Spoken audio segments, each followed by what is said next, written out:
Managed to get it into Bamford, supported by Somerville! Crescencio Somerville surely wins the game for Leeds United! To the football, we begin with the big one. Liverpool 1, Leeds United 2.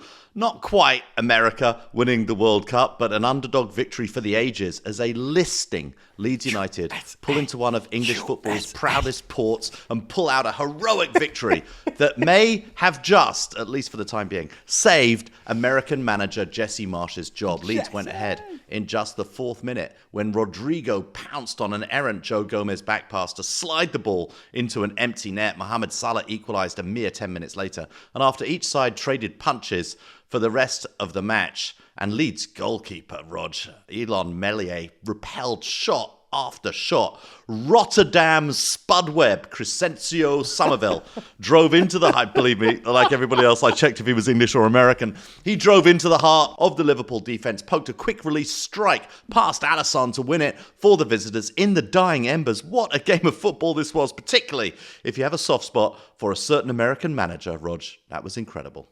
And you know I do, Davo, and you know I do. This game, I felt more than any game really since, Everton beat Crystal Palace and survived relegation last season. I was living this. I know so many of you listeners lived every second of this one. We needed this because Jesse needed this. His team arrived at Anfield desperate for a first win in 9 games. There was swirling sense, questioning over Jesse Marsch's future. This team were in the relegation zone. I've never lost this much in my career and I'm sick of it, he said pre-game. You looked at his wins, 7 of the 9 points he'd won this season came against now sacked managers. And he had to enter that bear pit, Anfield, that vaunted Scouse version of the Azteca. Liverpool had been unbeaten in 28 home league games before then.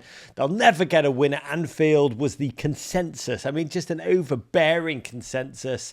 And I'm not going to lie, this game felt so seismic for me personally. I'm so fond of Jesse Marsch. I admire him as a gent. I admire his life journey. I admire his coaching journey. And I turned into this one with true fear. I was just like, Jesse, for the love of God, do not let Jurgen Klopp hug you mid-game like Scott Parker. It's the move of a Grim Reaper. Yeah, absolutely. But Rog, we got to say right off the top, the grey crew neck sweater, I believe it was merino. Could have been a merino cashmere. I think it was cashmere mix.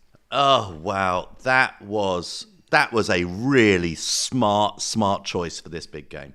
You think, because the regular listeners will know that midweek I had a dream that he was going to wear a 3-piece suit and a bow tie that was stars and stripes. That would have been a poor choice. That would have been a poor choice for this game. I think I said that midweek as well. It would have been, but I've got to tell you, part of me was a bit disappointed. Leeds had so many bloody injuries too. Sinisterra, who has been excellent this season, out with a foot knock, and the fans' anger at Jesse seemed to be up to 11 in a Stevie G Aston Villa way. Liverpool, we've got to say, they had their own problems. Just 4 of their last 11 games won this season, their worst start under Klopp. But Jesse took the field in his grey round neck, no undershirt, with the pallor of a doom man. His side almost buckled to Salah inside a minute, but then total narrative flip. Who saw this coming? 4th minute, Gomez misguided a back pass to Alisson. Oh, and who was there? As the ball was slapped past a stranded goalkeeper, Rodrigo, a chance he couldn't miss. Patrick Bamford would have missed, but he did not. Tap, tappity, tap it into the goal, Davo. Shock of shocks. Yeah. How dare you insult Patrick Bamford? It was an amazing moment and really came from what Jesse Marsch has preached and practiced since the moment he arrived in Yorkshire. That high press forced Joe Gomez wide, meant he had to hit a no-look back pass to a goalkeeper who's moved to a position of the box that he didn't see. Rodrigo, pressing so high, was right there to intercept it. And a goal. And Liverpool stunned and rocked. This is the 8th time this season and the 12th in their last 16 league games that Liverpool have conceded first. And Davo, the big question that hung heavily in the Liverpool night sky was, did Leeds just score too early? Yeah, it certainly felt to me like a score too early moment, and you felt like Liverpool were going to come onto them hard, and Liverpool did come onto them hard. Let's face it, for during the next 10 minutes and for the rest of the match. Yeah, Liverpool set up camp in the final third, rattling in one cross after another until Robbo was able to drop one onto Mo Salah's left foot to caress in, and our joy turned to ashes in our mouths. Got to credit Mo, 7 goals in 5 league games against Leeds, 122nd Premier League strike for Liverpool, overtaking Stevie G as Liverpool's second top Premier League goal scorer of all time. Really an epic achievement. But we've got to credit Leeds, because what was amazing was how resilient they are. They did not let this setback, and it would have been a setback to their psyches, didn't faze them. They kept coming. Brendan Aronson, fearless, spanked one off the bar. Then Jack Harrison, honorary American, blew a one-on-one, parried by Allison. Darwin Núñez chose to fling himself onto the floor like a horse shot in a movie rather than around the keeper. It was all exhilarating stuff. Football played by 2 mentally frayed, vulnerable but skill-soaked teams. I think one English newspaper, they said it was like a basketball game rather than football. It was so end-to-end. And crucially, you saw in the battle, Liverpool's midfield seemed second to every 50-50 ball. Brendan Aronson balling out. There was a moment when he nicked the ball off Joe Gomez. Robbo swooped in, knocked him over, and then gave him a slightly craft shithousery straight from the big book of shithousery. Swift kick to the chest with the ball. And who stormed in to protect him, Davo? Tyler Adams. Brendan and Tyler, the Bash Brothers, best American tag team since the Hardy Boys. And it was that spirit that Leeds were bringing to the game. They had the fight. Yeah, and it was odd to watch Liverpool. I mean, definitely Leeds were bringing it all down the middle of the park. All the opportunities for Liverpool were on the wings, and usually that's where Liverpool can destroy you. But they just couldn't quite do it. They couldn't seem to go and beat them out there. And it's that Leeds speed, it's that Leeds hunger, personified by the 2 Americans, quite frankly. That was just very, very hard for them to cope with. And the reality was, this was very much still, and this was the question before the game, would this team still play for Jesse? This was a Leeds team still very much playing for their manager. Tyler Adams was everywhere, faced up to every single Liverpool attack, saw them off the property like the Skechers security guards evicting Kanye, and it made for a remarkable half of football. And then the moment, 89th minute, Dutch winger Somerville, on the eve of his 21st birthday, a kid so young, he was not even alive, Davo, the last time Leeds won at Anfield, 21 years after Rio Ferdinand and Lee Bowyer silenced Liverpool at a game I was actually at. Wow. God, that was one of the happy. I've never seen Anfield so silent, but that's for my other podcast, Schadenfreude of the Blues. Bamford charged forward, did the Bamford thing of just losing control of the ball, and who reacted quickest to pop in, dart in, and just propel the ball past the suddenly exposed Alisson. Cue delirium, Davo. What a remarkable moment. Yeah, it was that young Dutch small. I love a young Dutch small, Rog. Just, Crescencio Somerville, who's been lively, I would say, in his mostly substitute performances this season. But this was just an amazing moment. An amazing quick finish. And a huge call by Jesse Marsch to give him the task of replacing the injured Sinisterra. I mean, he got a lot of crap. If you look at the pre-match first team announcement, there were a lot of Leeds fans like, Somerville, WTF, we're doomed.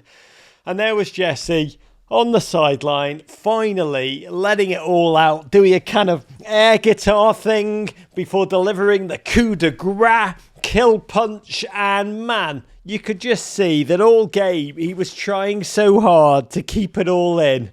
Let it out, Jesse, you glorious bastard. Let it all out. Liverpool, 22 shots, 10 on target, just 1 goal. They've now dropped points in 8 of 12 matches this season. It's unfathomable. They start to the season now on par with the dreadful malaise and slop of Roy Hodgson, my favourite Liverpool manager of all time, in 2010-11. Hendo a step off. Fabinho looks like a dead battery. Quadruple chase feels like it was an epoch ago. With those two off form, they cannot control games, Davo. This team, who hadn't lost at home in 70 games with Big Verge riding under their banner. I think it lost once in 5 years at Anfield before, and that was during fanless football. They go down. I'd like to believe it was all Russell Wilson's fault. His public support Friday. Go Team Liverpool. Why do all the Americans, can they not just get the team names right? Was it The Rock who was like, hey, the pride of Cheshire? I mean, Jesse Marsch, Rock, Russell Wilson, Jesse Marsch took out your boys, and I think a particular agony for Liverpool fans for Klopp to beat Manchester City, false dawn, and then see Al Pacino's words play out that on any given Saturday, his team could go back-to-back against Nottingham Forest and beleaguered Leeds United and lose, Davo. How do you understand it? I don't know. Afterwards, Klopp bemoaned, echoed what you just said, and he bemoaned his team's failure to control the game. But I got to tell you, Liverpool were never a team that, for me, that they won their matches by controlling the games. They won their matches because they created a lot of chances and they put a lot of them away, and they just could hurt you from so many different places. To me, the failure here is actually a bit more alarming. It's that suddenly that sort of offensive spark that Liverpool have, and that ability to just punish you with all these offensive players, that's what seems to be absent from their game this year. They're just not consistently enough putting away enough chances. It's astonishing to see Liverpool at this stage of the season marooned mid-table. That quadruple, now retrospectively, almost seemed like flying too close to the sun, exhausting an entire squad in the pursuit of the FA Cup and the League Cup. Yes, the League and the Champions League, those are worth flogging your energies out for, but they're paying the debt off now for chasing all four right until the very end. Exhausted minds, exhausted legs all over the park, 5 points off the relegation zone. And yes, Klopp had a terrible start 2 seasons ago, but that was different. That was because of savage injuries to the core of his team. This one is because that same core, the soul and the spirit of his best players seems to have evaporated. As Klopp admitted himself, I think he said it's no secret that everyone can play better on this team. I think the pain is all the more because of that false dawn of beating Manchester City. Yes, that really did happen. It's hard to bloody fathom. Spurs away to come next weekend. I think no team right now is looking forward to the World Cup more than Liverpool. But for Leeds, Jesse Marsch would later say that his team had stopped the bleeding. They're out of the relegation zone. God, I've got to say, Jesse Marsch proper hates Liverpool. I think his Leeds covered 121 kilometres against Liverpool, the most in any Premier League game since promotion. Really a sign of just how intense the style of football Jesse Marsch wants from this team and how bloody hard it is to do what he's doing, to take this thin Leeds squad and play that aggressive, chaotic, hard-charging football. And the stakes could not be higher. At the final whistle, yes, Jesse again tried to keep all of his feelings in. I think Tyler was the first player over, charged in with a whoop, and then the hugs kicked in. Jesse and his players, and you could just see all that relief, all of that joy, all of that stress just come out. What a win. What a moment. These players are still playing for our man, Jesse Marsch of Racine, Wisconsin. That man did the unthinkable. He went into Anfield and he won the hug battle. And the embraces at the end, Davo, with the players, legit. You can never read too much into hugs, can you, in football? The Villa players, let's just say, we're not doing that for Stevie G during his death rattle. For me, this honestly was an all-time American men's coaching moment. I found it very, very moving. Or an all-time American men's coaching moment not involving Bruce Arena at World Cup 2002. Oy vey! Do you think it will be a career-changing result? I'll give you this point of view from a slightly more neutral position, Rog, is that whatever happens over the next 2 or 3 weeks, 2 weeks, I guess, before we depart for the World Cup in Qatar, and whatever happens, if he's still in the job when we come back and through the January transfer window, even if he loses a bunch more games, I think what I am convinced by Jesse Marsch at this point is what a top level coach he really, really is. And the Premier League can be cruel and it's a results business and there's so much to lose. This is the massive disadvantage of pro rel is that it's it's just worth so much money to these clubs that they may have to make a change before the end of the season, or they can't face their own fans. But I hope this changes the tide. I hope it goes there. But for me, analysing Jesse Marsch at this point, I don't think anybody could say with the performances against Chelsea and performances against Arsenal this season, which they were so unlucky to lose that game, and this performance against Liverpool, I think it would be tough for any neutral to look at Jesse Marsch and think, yeah, this isn't a top-class manager. He really has proven himself. And for me, these are the stakes. Jesse is not just fighting for his own career. He's fighting to build the pathway for all American men's coaches to follow. And if you listen to our Wednesday AMP, we talked about this at length, how it's the one last remaining true backwater of our men's game, that the coaching pool remains so parochial, so stuck in the domestic bubble. And too few American men's coaches do what Jesse's done, which is take an apprenticeship as an assistant in Europe, and in so doing cross-pollinate their coaching ideas by learning from the best at the best. That's what our players are doing, and our coaches need to do the same. You cannot be no nation's coaches can be good purely by staying in their own nation. And Bob Bradley, credit him, he walked an ultimately unforgiving road before Jesse. He was honestly, Bob Bradley was braver than I believe he gained credit for, and I admire Bob Bradley greatly. But how many others have done? How many others are doing the same as Jesse Marsch? And until we get numbers over there in Europe, until it's normalised, the respect that Jesse's fighting for, respect for American coaches, he's fighting for that game by game, week by week. It won't truly be fulfilled.